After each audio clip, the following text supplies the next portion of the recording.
आवाज जनतेचा। रिसोड तालुक्यातून पैनगंगा नदी वाहत असलेल्या आसेगाव पेण येथील कोल्हापुरी बंधाऱ्यात जलसंधारण उपविभाग रिसोड अंतर्गत पाणी अडवण्यात आलंय। आज दिनांक रोजी संपूर्ण गेट टाकून पाणी अडवण्यात आलं आहे। यामुळे शेतकऱ्यांना या पाणी साठ्याचा फायदा होणार आहे। खरं तर आसेगाव पेण ते हिवरा पेण दरम्यान नवीन बॅरेजेस निर्माण व्हायला पाहिजे होते, परंतु अद्याप तरी तसंच झालं नाही।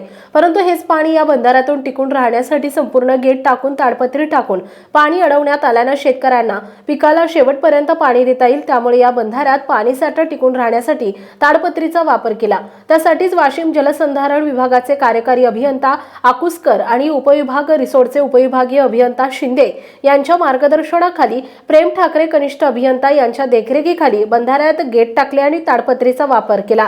या परिसरातील आसेगाव पेण आणि बेलखेडा, हिवरा पेण, चिंचाबा पेण, देऊळगाव बंडा या बंधाऱ्याच्या क्षेत्रांतर्गत येणाऱ्या जमिनी आणि तेथील शेतकरी आपल्या शेतीला या साठ्यामुळे पाणी देऊ शकतील आणि उत्पन्नात भर पडेल अशी सध्या तरी शेतकऱ्यांना अपेक्षा आहे। रिसोड तालुका प्रतिनिधी नारायणराव आरू पाटील।